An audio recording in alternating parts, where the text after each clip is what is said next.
Bismillahirrahmanirrahim. Assalamu alaikum everyone. Today we're going to be working with lesson number 3, right, which is called nth roots and rational exponents. One of the things about this lesson is it's very long. It's difficult. So what I generally do is I teach this in 2 parts, right? So this lecture right here is the part 1 lecture, and then eventually there will be a part 2 lecture, right? After you submit the homework, inshallah. Okay, so let's go ahead and get started. So when it comes to roots, there might be certain things that you already know. There might be certain things that will be new to you. So there's different techniques to be working with roots. In the beginning of this lesson, it's quite unified how you go about things. But as you proceed and as you go through more and more questions, there's different ways to get to the same result. So as a student of Algebra 2 now, you want to look for the quickest way to actually get the job done is one thing I'll say to you. All right, so let's go ahead and start very simple. And let's take question number 8 here. Question number 8 here says, what's the 4th root of 16? Okay, so one of the things that you want to think about is what number times itself 4 times, right? You multiply it once, twice, 3 times, 4 times, and you end up with the number 16, right? If you can do that in your head, that would be awesome. If you cannot do it in your head, here is just something to help you out.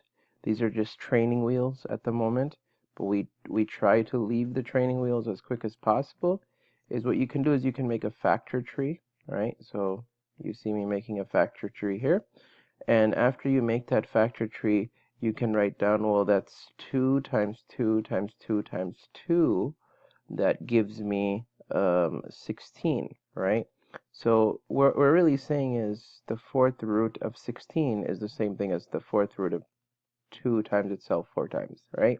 So one nice technique to do this is to say I'm looking for sets of 4, right? So here is a single set of 4 2's, right? So what you do is you essentially take this 2 out of the picture and you ask yourself what's left, right? What is left after I do something like that? And if you look carefully, there is nothing left, right? Everything is gone. And because there's nothing left inside of that 4th root, this means that the answer to the question is 2, all right? And if you didn't understand that example, I have several more. So let's try number 10 here.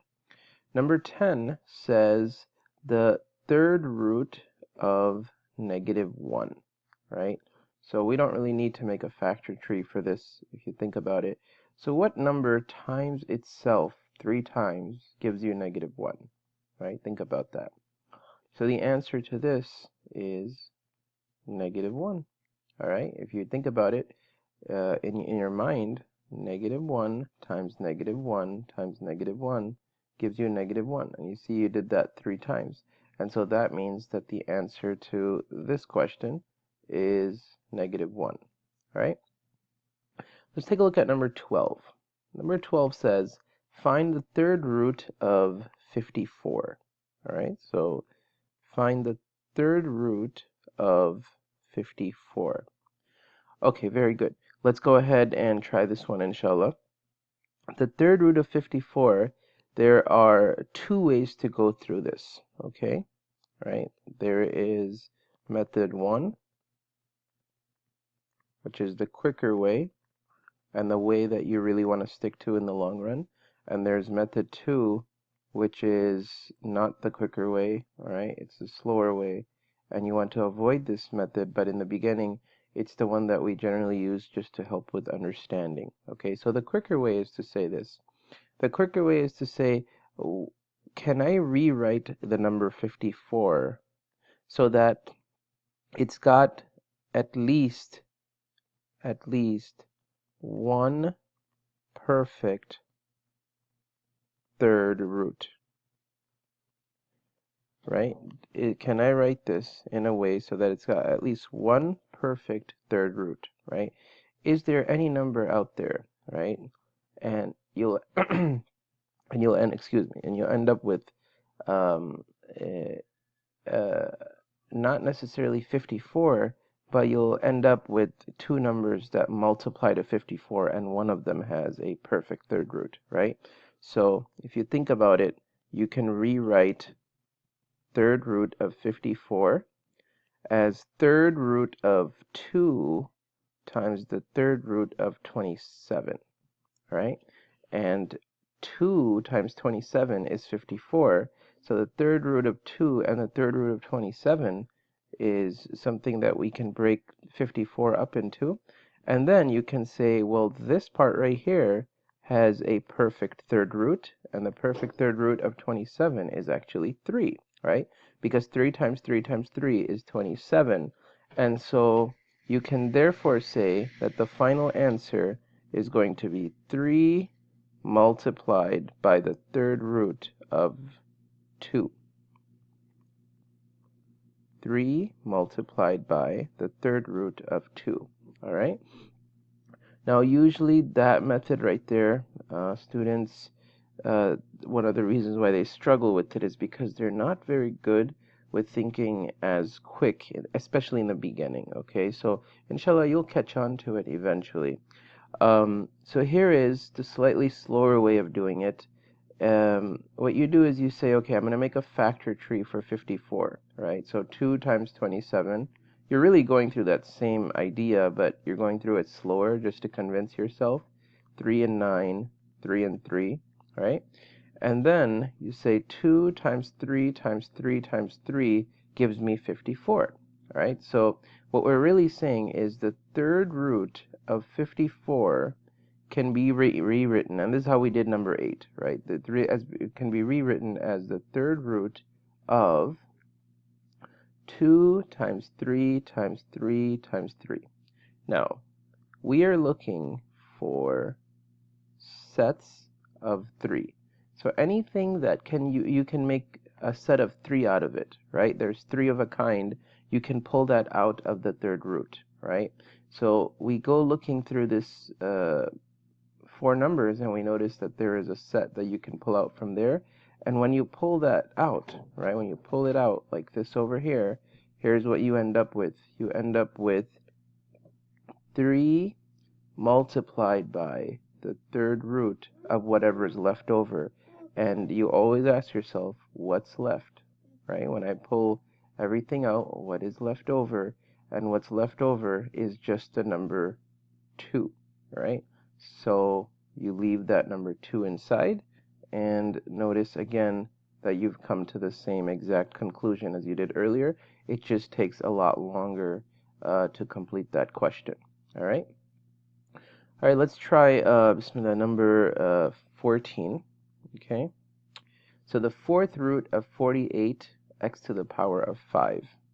Number 14 says the fourth root of 48, x to the power of 5. You're welcome to pause this video and try to do this by yourself, inshallah. But here is the quicker way to do it. I'll call it M1, right? The quicker way to do it is to say, well, the number 48 can be broken down into 3 and 16.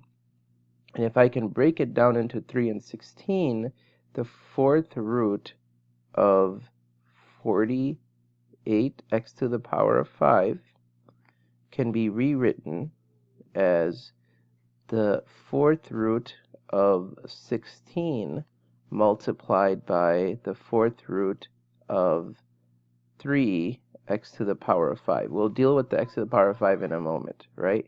But then what that'll do for you is if you go back to the result from number 8, you'll notice that we've already done the fourth root of 16. We know that the answer to that right there is actually a 2. So as far as the numbers are concerned, we've simplified that a little bit. And then if you think about the x's, right? This is a lot easier than you would imagine. So you basically have, just imagine this, you have 5 x's, right? They're multiplied to one another, and that's what x to the power of 5 does. And you're trying to find a fourth root of 5 x's, right? So the logic that we used in the other method is we said, well, you're looking for sets of 4. This can all be done in your head, by the way, right? So you're looking for sets of 4, and so here's a single x that you can pull out of this picture, right? So when you pull this x out, then you ask yourself what's left over, right? And so whatever's left over is going to remain on the inside, and so therefore the x comes out, right? So we're talking about this right here.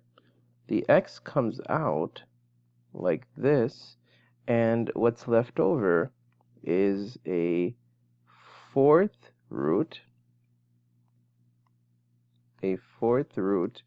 of 3, because the 3 is still there, right? The 3 hasn't left, and then 3x, right? So there's still a x left over, there's still a 3 left over, and so they remain inside of the fourth root.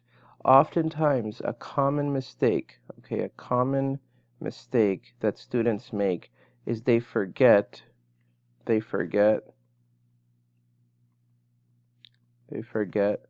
to write the root. Okay, what do I mean by that? The root is a fourth root. You always need to write that. Think about it. That was your directions. That's what told you what to do. If you leave that out of your answer, that's technically the wrong answer. All right? Now, let's do this in a second method. As I said, usually the first method does not make sense to new learners or people who have forgotten how roots work. So let's talk about the second method. I do the first method first, even though it tends to confuse people, because it's the quicker way and it's the one we need you to learn really how you really carry forward. That's how it's really done. This other method is more of a middle school way of going about it. So let's go ahead and start. Basically what we say is the number 48, what can you break it down into? Right? So the number 48, 3 and 16, right? 4 and 4, and then 2 and 2, right? So what we're really saying is the fourth root of 48, x to the power of 5, can be rewritten as the fourth root. Notice how I always write down that it's the fourth root, right? The fourth root of 3 times 2 times 2 times 2 times 2 times 5x's. Now those 5x's, we just dealt with that a moment ago, right? So that's not unfamiliar to us. And again, you ask yourself, what am I looking for? I'm looking for sets of 4, all right? I'm looking for sets of 4. And here's a set of 4 2's. So I'm going to write out a 2. And I always get the question, where does that thing go? That thing goes on the outside. It's going to get multiplied to the rest of the problem now. Okay, the 2 goes out. And then the x also goes out, right? The x also goes out. There's a single x you can take out of the picture. And then you ask yourself, what's left over? I won't bother to write that piece now. So you'll have a 2 and an x outside, and a fourth root of whatever's left over. There is still a 3 that hasn't left, and there's still a single x that hasn't left, and therefore you write in that 3x right over here. Again, take a look at the answer on the left, take a look at the answer on the right. They are exactly the same answer. It just, they take different amounts of time to complete, as I said. All right, we're going to try a couple more here. Number 16. I think you guys are in good shape to pause this video if you like and try number 16 by yourself. Variables are actually a lot easier to deal with than numbers when it comes to roots, because think about it, you've got 10 x's, right? I'm not going to write them all out, right? But think about it, you've got 10 x's, right? And you've got 5 y's. And you always ask yourself, I'm looking for sets of what? You are looking for sets of what? Sets of 5, right? So how many sets of 5 can you make out of 10 x's? You can make 2 such sets, and they would leave. And when they leave, you have an x and an x. And actually, you know what? I think for this part, it's probably best to, because now there's 2 sets that are leaving, and you might say, how are you supposed to deal with that? So let me draw for you 5, 6, 7, 8, 9, 10. Yeah, as you can see, the long method is quite ridiculous when it comes to higher level math. And that's why you want to avoid this as much as possible. But inshallah, this is just as a demonstrative purpose that I'm doing this for you, right? So here is the first set of x's, 5x's. Here is the next set of x's, that's another 5x's. And here is a set of 5y's. So guess what? Everything leaves. But the reason why I just did this for you is because normally the question is, wait, what am I supposed to do with those two x's? You're supposed to multiply by them, right? So x times x is going to give you x squared. And then what's left over from the x is nothing. And then sorry, I wrote the number 5 here. I meant to write y. So y leaves from the other part of the sets, and so the x squared y is what comes out. And guess what? There is nothing left over.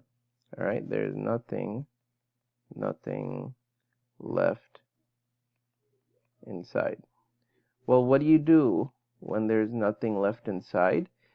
Basically, what you do is you don't. This looks ridiculous if you write fifth root of nothing, right? If like write a 1 or something like that. Don't write 0 because then that's wrong.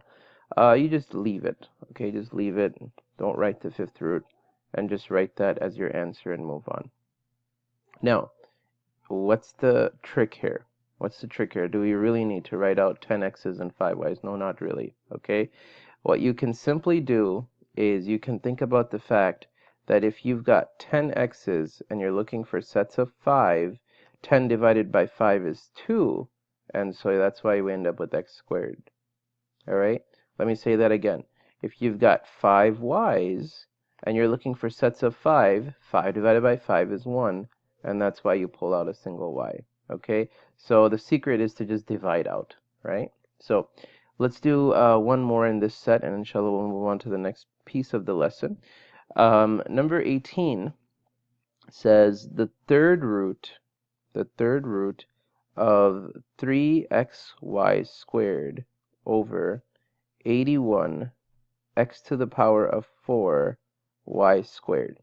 So one of the things that you realize is you need to deal with what's on the inside first, right?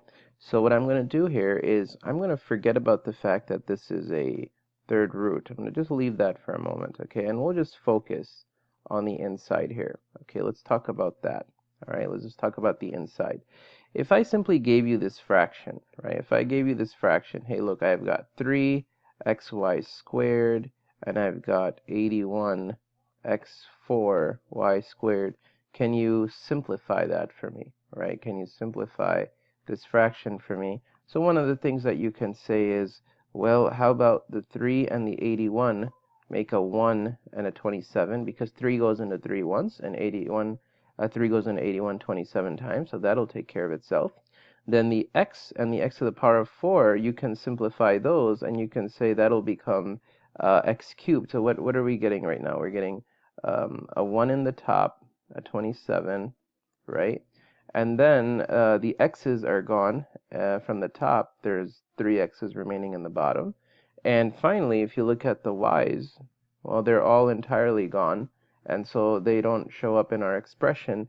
Now let's bring this problem back to roots. Okay, let's bring this problem back to the roots. So you have to be a little bit clever in dealing with that part of the question.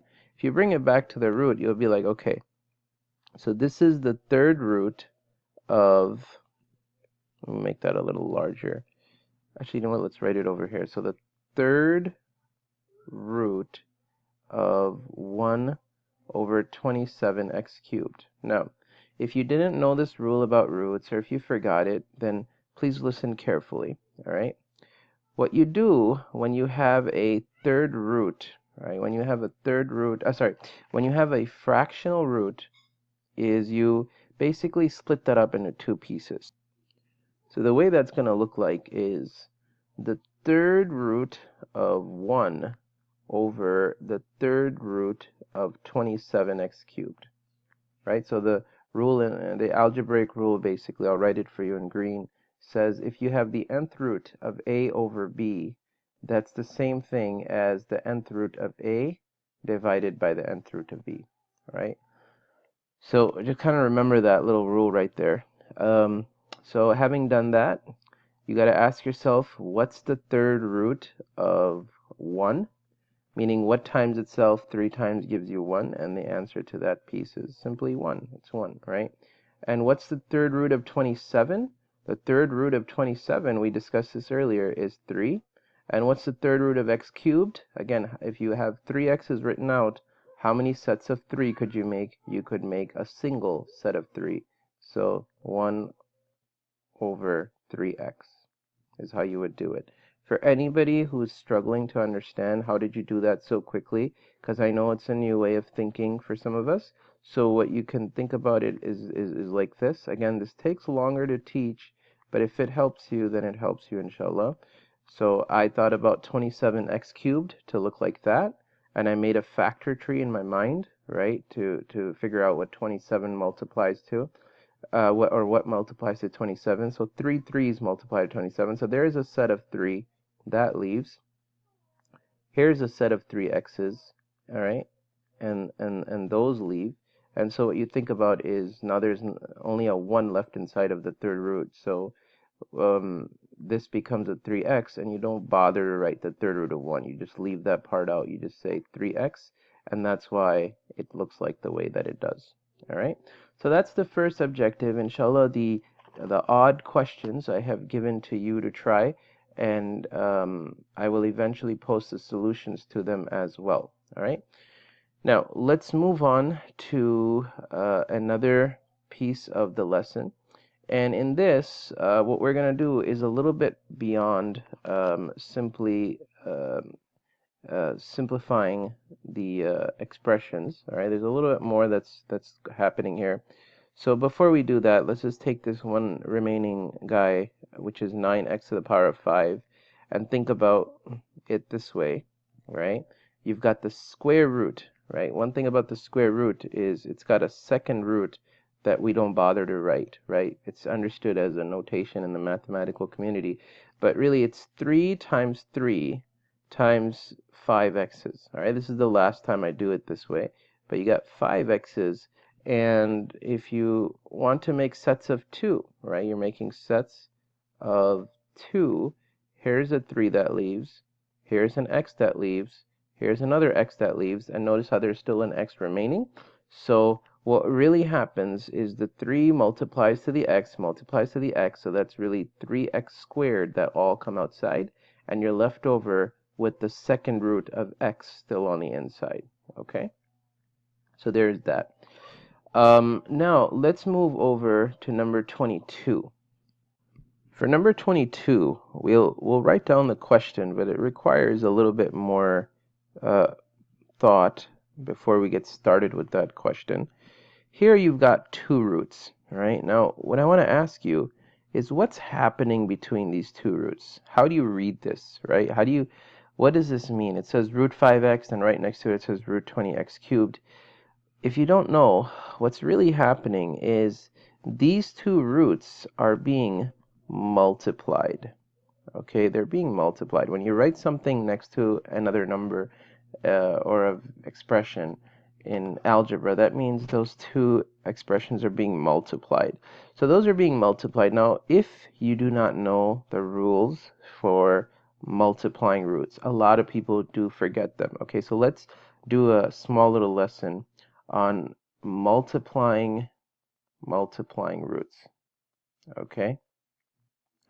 All right. What do you do when you need to multiply roots? Let's suppose that you had an nth root of x and an nth root of y. Okay. Initially, this is a bit abstract, but you start to understand what's going on. Then what you could do is you can multiply the x's and the y's, all right? You can multiply the x and the y, and you can write this as an nth root. That's what the rule says, all right? Now, let's suppose if you had an nth root of x, but you had a mth, right? It's a weird thing to say, but the mth root of y. Now, can you multiply them? These cannot be multiplied. They cannot be multiplied. What am I trying to say to you here? All right, what's the rule? The rule is the roots must be the same. All right, so roots must be same. If the roots are not the same, you cannot multiply what's on the inside. So as long as the roots here are the same, n and n, you can make that the n root. If they are not the same, all right, this one's an n, all right, and the other one is an m, that's why the problem wasn't happening. You can try to simplify them individually and see where that would go, but you cannot multiply what is on the inside of each root. All right, so that's the idea. So having said that, you ask yourself, are the roots the same? Okay, are the roots the same? All right, and very quickly you realize, yeah, because this first one has a second root and the second one has a second root. So you can go ahead and by all means multiply them, right? So when you multiply them, you end up with still the second root. Okay, it's still the second root. 5 times 20 is 100, and x times x cubed is x to the power of 4. Now, this is a whole lot easier if you think about it. 100, again, try to avoid making factor trees for this. 100 has a perfect root. It's actually 10. 10 times 10 is 100, right? So we take care of that. If you didn't see that coming, then you would need to break this down into its factor tree, the number 100, and realize that it's 2 times 2 times 5 times 5, and then you would make sets of 2 from the 2, sets of 2 from the 5, then multiply the 2 and the 5 and get 10, right? But try to avoid that, right? The perfect root of 100 is 10. Now, the perfect root of x to the power of 4, or if you want to say the second root of x to the power of 4, is simply x squared, because if you've got 4 x's and you want to make sets of 2 out of them, that's going to lead to 2 sets, i.e. x squared. If you want to be convinced of it, by all means, pause the video and try it the long way, right? The one that we detailed above. Try it the long way. But we want to avoid doing that because now we're trying to learn multiplication here. So the correct answer is going to be 10x squared. All right. What we're going to do is we're going to first try number 26, okay? And then we'll come back to number 24 because 24 is a little bit harder, 26 is a little bit easier. So let's try number 26 first. All right, so number 26, bismillah, it says that you've got 5 multiplied by the root of 8 and then negative 3 multiplied by the root of 3. Okay, now what do you do in this situation over here? So again, I'm going to go back to my drawing board here where it comes to the rules and just how you actually are supposed to multiply roots. And what I'm going to do is I'm going to write for you 2 roots here. I'm going to write down a times the nth root of x multiplied by b times the mth root of y. Okay? What do you do in that situation? Oops, sorry. It's not supposed to be the mth root of y. It's still the nth root of y. I apologize. Okay, so nth root of y. So first you have to realize that you can actually go ahead and you can multiply in inside of the roots because this is an nth root, that is an nth root. Using this rule that we earlier detailed, you can go ahead and multiply the x and the y, right? But the question is, what do you do with the a and the b, right? So what I'm trying to say here is the x and the y can be written as nth root of xy. But what do you do with the a and the b? You may have guessed it. The a and the b, they multiply, but they stay on the outside, right? So this is what that rule says. It's going to really look like that. Okay, now having said that, if you tend to get confused about things, what I would recommend is you remember this little tidbit is you basically multiply the outers, okay, multiply the outers, and then multiply the inners. but don't cross them over, okay? Don't cross them over. Don't multiply an a to a y. It's not like a distributive property in that sense, okay? It's slightly different than that. So now, having said that, take a look at number 26, right? And see how that rule applies now. So I'm going to go ahead and I'm going to multiply 5 and negative 3 because they are on the outside of those roots, and I'm going to get negative 15. Now, before you multiply the roots, you got to ask yourself, are they the same root? This is the second root. This is the second root. So they are exactly the same roots. So now what you can say is, yes, I'm allowed, right? I'm allowed by this top rule to actually multiply them. So when you multiply the insides, you end up with the second root of 8 times 3, which is 24. Okay? So here is where we're sitting. But this is one of the reasons why the lesson is difficult, is because you don't stop there. You look at it again and you're like, can I break this further? And it turns out, now I'm going to use the long method to break this down. But you may stop and you may make a factor tree out of this if you wish, right? And look at my factor tree. And then you can say, all right, 24 is really 3 2's and a 3, right? So negative 15 multiplied by the root of, bismillah, 4 and the root of 6. That's the quicker way of doing it, okay? And then I can say negative 15 is multiplied by the perfect root of 4, which is 2. So negative 15 times 2 times the root of 6. So the answer is negative 30 root 6 in the end. If you wanted, you could have done this in the longer way, and you would have said the same exact thing I did, because you would have taken 2 of the 2's and brought them outside, as I did here, and the 2 and the 3 here would have been left inside, as 2 times 3 gives you 6, so that's how I ended up with the root of 6 still. So, quite a lot happening there, and inshallah you'll catch on to it eventually. But let's do one more in this set, which is number 24. It says you've got the third root of 3, the second root of 10, and they're to the power of 4. All right, so the third root of 3, the second root of 10, and they're multiplied by themselves 4 times. Okay. Now, first off, ask yourself, can you multiply the 3 and the 10? Right? Can you multiply the 3 and the 10? And the answer should be no. You can't multiply them. And why can't you multiply them? Because of the rule that we detailed above. They need to have the same root for you to be allowed to multiply the insides. So that's not happening, right? So you can't multiply the 3 and the 10, but what you can do is you can try to see what this power of 4 will do for you. And so we can write this as third root of 3, root of 10, times third root of 3, root of 10. All right, that's twice. Third root of 3, root of 10. That's 3 times. Third root of 3, root 10. And that's 4 times. So I just wrote out the same expression 4 times. And that is one of the basic understanding of exponents. Whenever you have an exponent on something, that means whatever it may be inside, it's being multiplied to itself that number of times. So 1, 2, 3, and 4. All right, we wrote it out 4 times.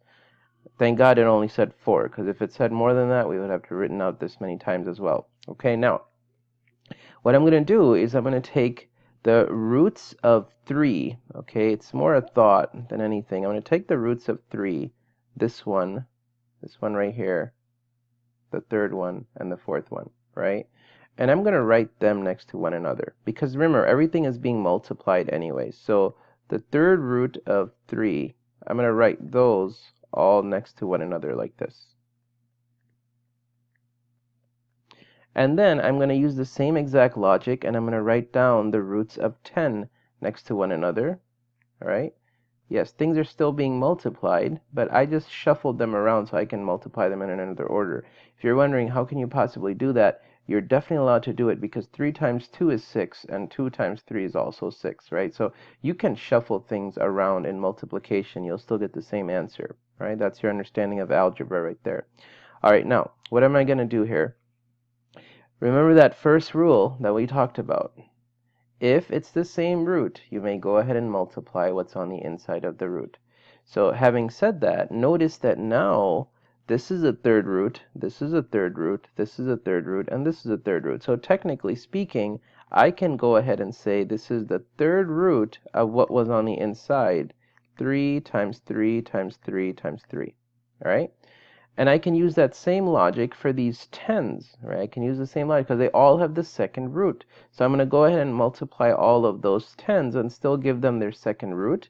So 10 times 10 times 10 times 10.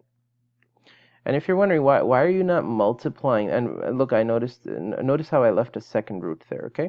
Now if you're wondering why are you not multiplying them, why don't you just like make this 3 times 3 times 3 times 3, which is 81, and then 10 times 10, which is 100, times 10, which is 1,000, times 10, which is 10,000. It's because that you don't want to make the expression longer, you want to make this shorter. So you're looking at its prime factors, you're looking for sets of 3, right? So here's a set of 3. So they can leave. And for this one, you're looking for sets of 2. Notice how as this lesson is moving forward, you know, it becomes kind of a gray area. Which method are you supposed to use? It just comes with experience. You know, which one are you going to use? Which one is the quicker technique? Otherwise, some people might actually multiply all of those tens that you see over there and be like, okay, great, now I'm stuck, right? So now notice how you can make 2 sets of 10 here and 10 here. If you're wondering why didn't you do the same thing here, it's because we were not looking for sets of 2s. Once again, we were looking for sets of 3s, right? So if you got a 10 and a 10, recall that you're supposed to multiply these two, right? You multiply the both of those, and then there's nothing left inside of that second set, right? So you end up with 3 third root of 3. And on the other end, you're basically, right, so this is being multiplied to 10 times 10, and 10 times 10 is 100 times 100, right? Again, when there's nothing left inside of a root, you don't bother to write it, right? Everything left. So then you ask yourself, okay, what am I supposed to do with this? You're supposed to take the outers and multiply by the outers. So the 3 and the 100, you can multiply those and say the answer is 300, and then write it next to third root of 3, right? Because there is no other roots over on the other side. Now please remember the one little comment that I made, that a common mistake students tend to do is they forget, where did I write this? I wrote it over here and now I can't really find it. But one of the common mistakes that students tend to make is they forget right over here to write the root. Okay, they forget to write the root. So please don't make that common mistake. Remember to always write the root. Okay, now the last objective of this lesson, is to learn to add and subtract, right? To add and subtract roots. That one is a little bit different. It involves a little bit more effort, all right? And if I had done this whole lesson all in one go, it would have taken easily an hour and a half, right? So it's a very long lesson, as I had told you from before. Now, the rules for multiplying roots are over here. Okay, they all remain the same. Now, for your convenience on the Google Classroom as well as on the course website where the lesson is, I have left a really nice little thing for you as far as the rules are concerned, a little diagram for you, right? But for now, here are the rules, and those are for multiplying roots. Now, when you need to add and subtract roots, right? When you need to add and subtract roots, what exactly are the rules then? So we're going to detail those in the corner, all right? So adding and subtracting roots. What do you do now? All right, so for this, I'm going to give you kind of a set of rules here. What you need to make sure, okay, make sure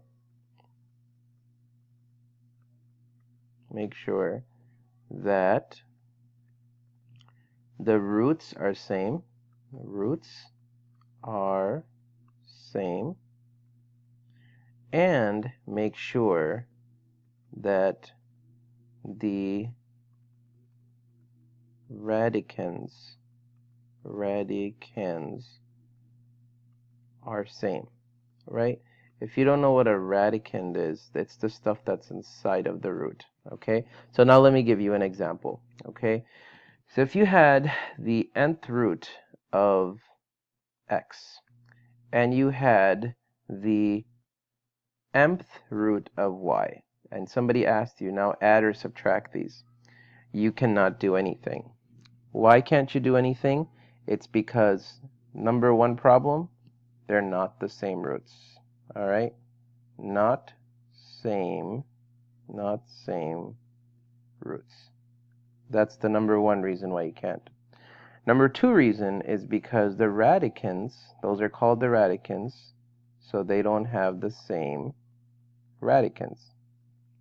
And because of that, right, because of that, you may not actually add and subtract them. Okay, now let me give you another scenario.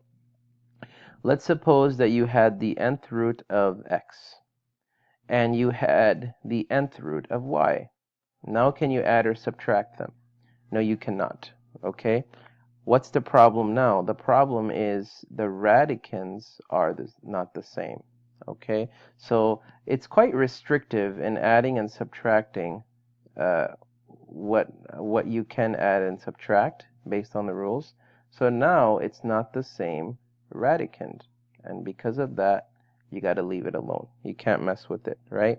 I realize that the roots are the same. That's very nice, right? The roots are the same, but the radicands are not, so you got to leave it alone, all right? All right, scenario number 3. Let's suppose, and this is the one that students tend to get confused by, let's suppose that you had, bismillah, the nth root of x, all right, and the mth root of x. Now what's the problem? The problem is this time they don't have the same roots, not same roots. You see that? So these are all three cases, number 1, number 2, and number 3, where you can't actually do anything. You're just basically looking at it. It's very specific what needs to happen.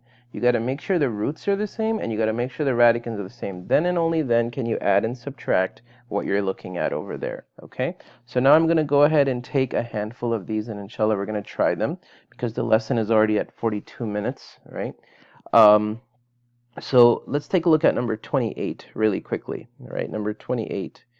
Number 28 says the 6th root of 5 minus the 4 root of 5. All right, so 6 multiplied by the root of 5, and then 4 multiplied by the root of 5. Well, check the rules. All right, the rules say as long as the radicand are the same, so that's a check. All right.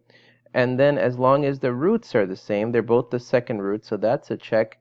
You may go ahead and add and subtract. Now, if you're wondering what exactly am I supposed to add and subtract, maybe you learned this one, bismillah, with Sister Reem. So 6 minus 4 is 2. So this becomes 2 times the root of 5. Notice how the root of 5 stays exactly the same. Right? If you don't understand what I just did there, think of it this way. All right, this usually helps. Think of how if you had 6 times, no, actually, let me try it this way. If you had 6 times x minus, right, minus 4 times x, what's the like terms here? X's. And remember how you learned you combine like terms. So 6 minus 4 is 2, and the x still remains an x. So if you think about it like that, right, become a really good algebraic thinker. Notice how they basically show up this way.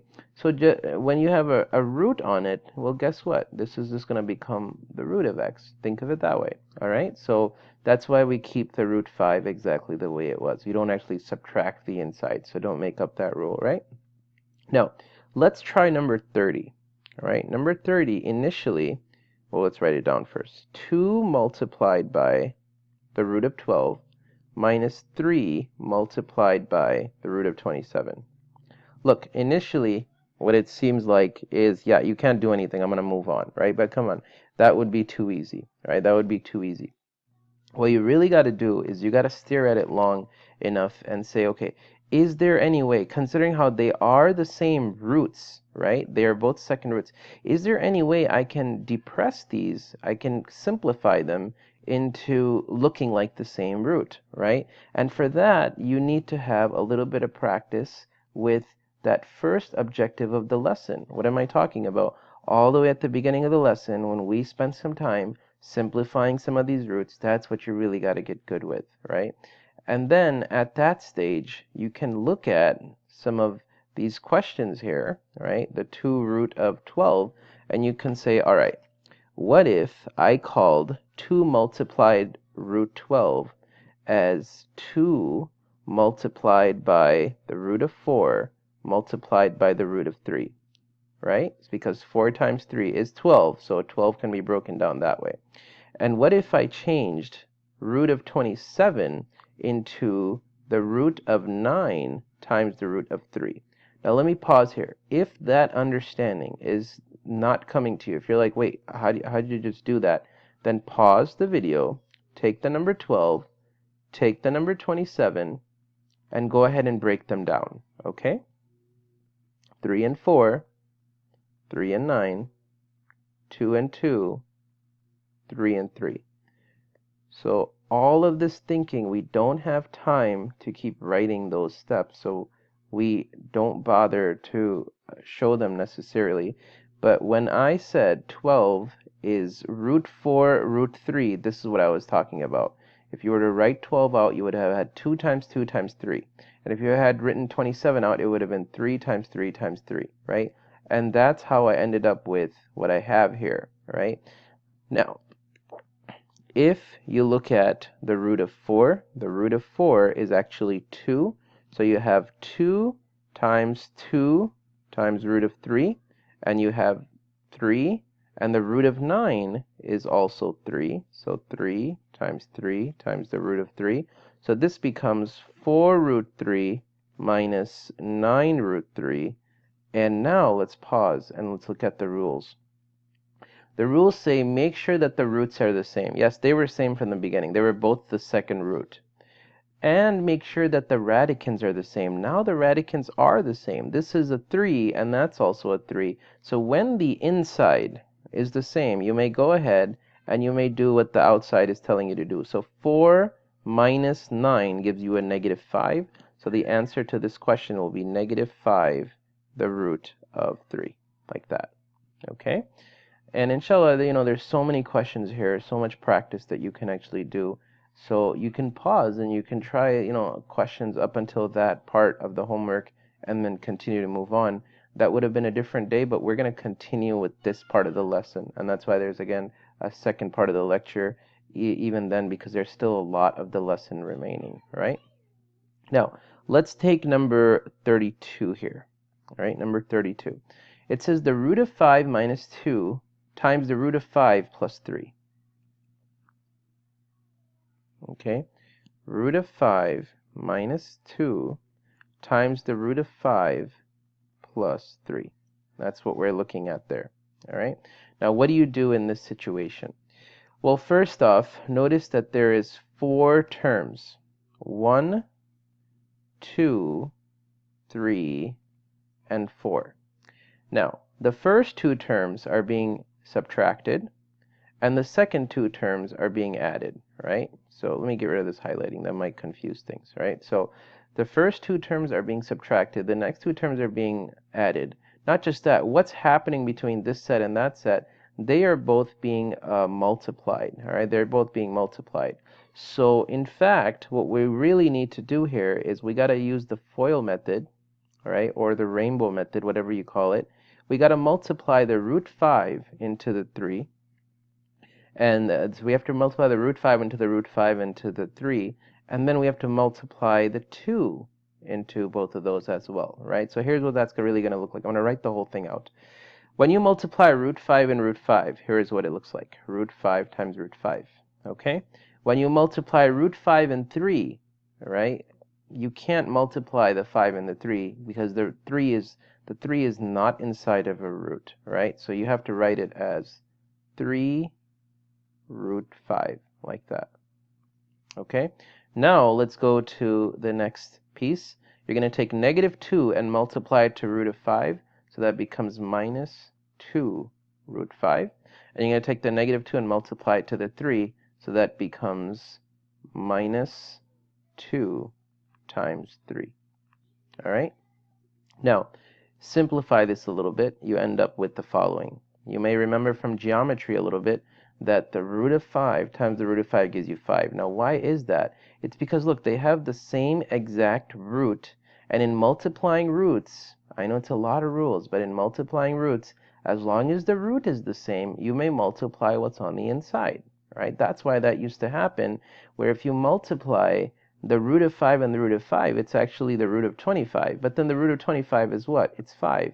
That's why we say the root of 5 times the root of 5 would just give you 5, right? That's the thought process that we're following there.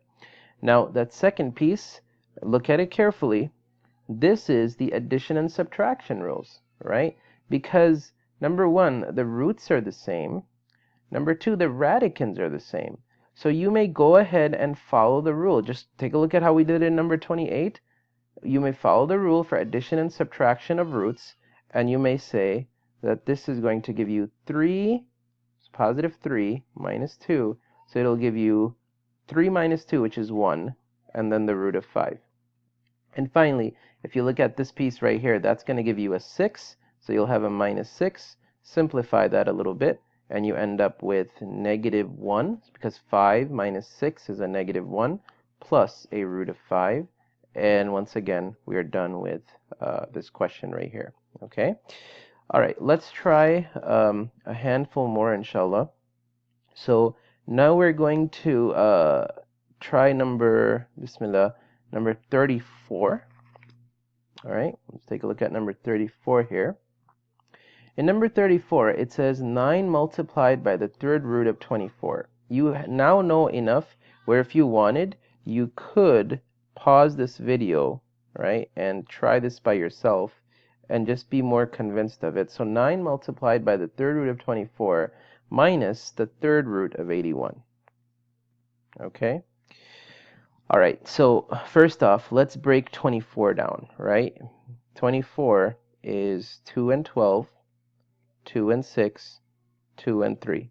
So if you were to make sets of 3 out of that, you would get a set of 3 2's, and the 2's can come out. But what remains on the inside is that 3. So by all means, pause the video and try it by yourself, but you'll have 9 multiplied by 2 times the third root of 3. Okay? Now the other piece is going to be 81. 81 breaks down into 3 and 27. You could have also said 9 and 9. I just tend to start with a small number. 3 and 9, and then 3 and 3. So this right here gives you 4 3's. Right? It gives you 4 3's. So if you make sets of 3 out of that, that's a single set of 3 3's that you can make.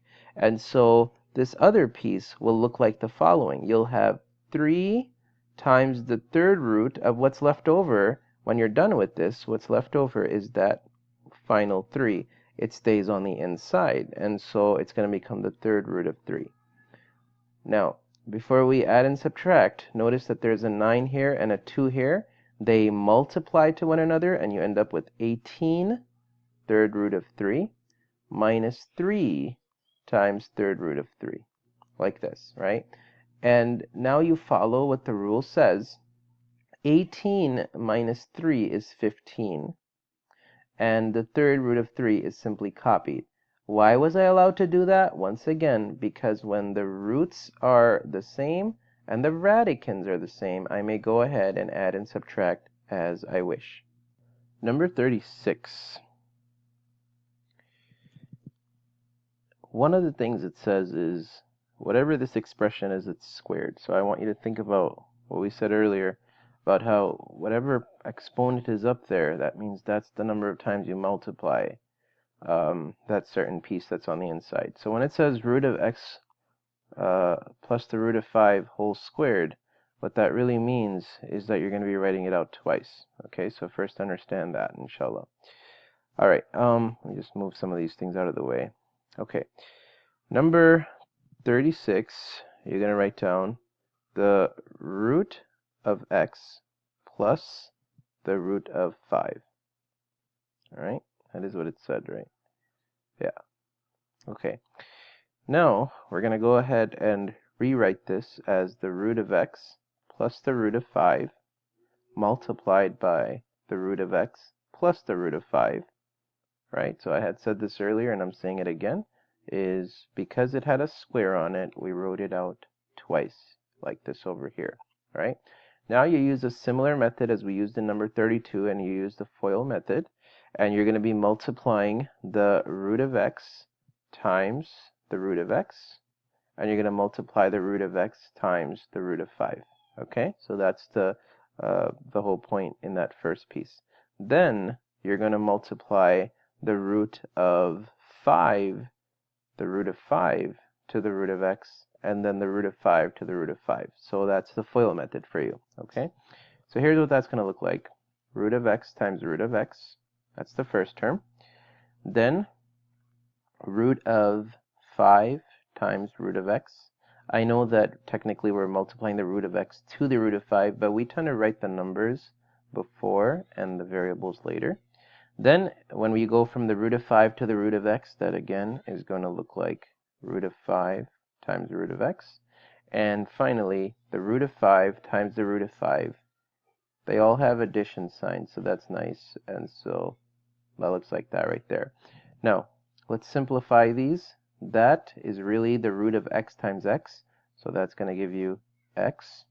This right here on the right hand side, right, a root of 5 times root of 5 will give you 5. So that takes care of those. Now if you think about these terms, can you multiply the root of 5 and the root of x, right? The rule says as long as you have the same root, right, not the same radicand, but as long as you have the same root, these are both second roots, you are allowed to multiply them and make root of 5x and root of 5x. All right. Now we're going to have x plus root of 5x plus the root of 5x actually gives you 2 root of 5x's. Right? Remember the addition rule for roots, as long as the radicand are the same and the roots are the same, you may add the exponents. The exponents were 1 and 1, so that's how I ended up with the 2 root 5x. And finally, at the other end, we have the number added 5. There is not much you can actually do with this. This is just as far as it goes, so you have to leave it to that. Now let's try number 36 again. All right, we want to try number 36 again, but what we want to do is we want to talk about a formula. All right, so here's number 36 again. There's nothing wrong with the one that we did previously. I just need you to learn a certain technique and a certain formula. And the formula, in case you forgot it, is called the square of sums formula, because what you're doing is you're squaring a sum, right? This one says that you have the first term squared plus 2 times the first term times the second term plus the second term squared. Oftentimes people call this the a plus b whole squared formula, right? And if, by the way, if it says a minus b squared, then this would have looked exactly the same way except with the difference of the signs. So when there's an addition sign here, there's an addition sign here. When there's a subtraction sign here, there's a subtraction sign here. So having said that, this will save us a little bit of time if we look at this question again, where it says root of x plus the root of 5 squared. You could say, okay, I'll call my term right here my a term, and I'll call that term right there the b term. So when we say a squared. When we say a squared, what does that mean? What we're really saying is the root of x squared. All right, so let me write it right below. That really represents a squared. Then you write the addition sign because there's an addition sign right there. Then you do 2 multiplied by the first term multiplied by the second term. And finally, you do the root of 5 squared, the last term squared. Now, how does that fall into the formula? The formula says 2 times a times b plus b squared. So I simply wrote out a plus b whole squared in its formula, right? What I just showed you over here. I simply wrote that out, and I have a quicker way. Remember when I started this lesson, which was a while ago now, but I said make sure that you always find the quickest way to go about the question, all right? The quickest way. So the quickest way to go about it was the one that I just showed to you in 36 number 36 again, revisited really. And now you try to simplify it. So you ask yourself, what's the root of x squared, right? The root and the square, they cancel one another out. Or if you don't understand that thinking, then please realize that really means the root of x times the root of x, which means that would be an x. So you have an x. Then the root of x and the root of 5, you are definitely allowed to multiply them because they have what? They have the same roots. So you end up with 2 times the root of 5x. And finally, the root of 5 squared, again, is root 5 times root 5. But by that logic, you really end up with 5 because the root of 25 is 5. And once again, notice how that the answer that we got earlier, okay, the answer that we got earlier right here is the same answer that you get again. Okay, so that's one little piece that I wanted to mention. All right, we're just about to wrap up, inshallah. I know that this has been an incredibly long lesson, but even if you learned it in class, it would probably have been split up into almost an entire week of lessons, and we're still not even done with this. We're going to have a lecture part 2 after you submit your homework, inshallah. Number 38 is the next one that we'll try. Actually, to save some time, we'll skip one and we'll go to number 40. Okay, so number 40 here says the following. It says that you've got 3x times the root of 9y plus 4 times the root of 25y. Now what do you do? Okay, well, first off, what you have to think about is, are we even allowed to add and subtract, right? They do have the same exact roots, that's a check, but they don't have the exact same radicands, so that's not checked out. Now you can look at them and be like, well, could you possibly make the two radicands look the same? And where have we done that before? We've tried that technique in number 34, we've tried that technique in number 30 and 28, right? So we're just using that same exact logic, but this time we have variables on the inside.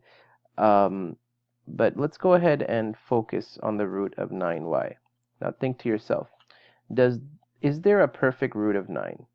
And if it is, what is it? Right? So the answer that you should get is the perfect root of 9 is actually 3. So you end up with 3x times 3 root of y, because that y is not having a perfect root, so it needs to stay on the inside.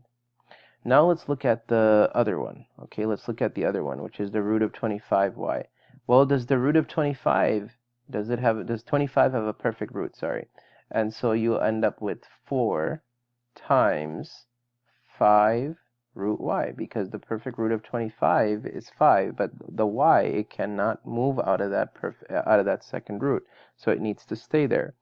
Well, here's what we're looking like. We've got 3x, oops, sorry, the 3x is multiplied to the 3, so you end up with 9x root y added to 4 times 5, which is 20, so 20 root y. Now, as much as we're happy that, okay, awesome, now we actually have radicals, the root and the radicand looking exactly the same, well, the problem is you can't actually add 9x and 20, can you now? All right, 9x and 20 are unlike terms. So what's the most you could do with this problem? You can do something called factorization. Okay, you can factorize, and this is the most you could do, right? You can factorize. And in factorization, you notice that the root of y is being repeated twice, right? It's being repeated twice. So what you can do is you can write down the root of y once like this, and then write down 9x plus 20. Or you could have written it as 9x plus 20 and then the root of y. Okay, so some textbooks, they write it that way. So I just wanted you to be very flexible in your understanding of this topic. Finally, we're going to do one last question and we're going to wrap up with this lecture, inshallah. Okay, number 42. Actually, it turns out to be a relatively simple one. It says 8xy minus 25 minus the square root of 25x squared y squared. Okay, and then added to the third root of 8x cubed y cubed. So added to the third root of 8x cubed y cubed. Okay, well, this being that final one, let's try to find the quickest steps to actually get the problem done, inshallah. Well, first off, ask yourself, 25, does it have a perfect root? Yes, it does. It's 5. What about x squared? What about y squared? Can you perfectly find second roots to them? You absolutely can. So this becomes 8xy minus the perfect root of 25 is 5. The perfect root of x squared is x, and the perfect root of y squared is y. So guess what? Everything comes out of this second root. All right, now let's try this last one over here. In this last one, what's the third root of 8? What's the perfect third root of 8, if it has one? And the answer is yes, it does have one. The perfect third root of 8, is 2. The perfect third root of x cubed and the perfect third root of y cubed is respectively x and it's y, right? So now if you look at the expression, you can actually do a little bit more with it. 8 minus 5 plus 2. Notice how x and y are all like terms, right? So 8 minus 5 is 3. 3 added to 2 is 5. So you end up with 5xy as your final answer to number 42. And we didn't have this discussion, but realized that they were not the same Bismillah roots over here, so you couldn't have added and subtracted them anyway. And definitely they were not the same radicands. These were two different radicands inside, so you couldn't add them anyway, right? But what did we do? We tried simplifying. Okay, so simplify first is one of my most overarching advices when it comes to roots.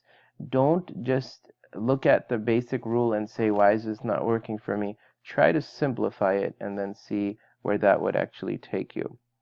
Okay, the homework for this is quite a lengthy one, but I have done my best, with the exception of skipping number 38. I have done my best to try every single question with you. So every single even question, and your job is going to be to do the odd question. So please spend some good time with it.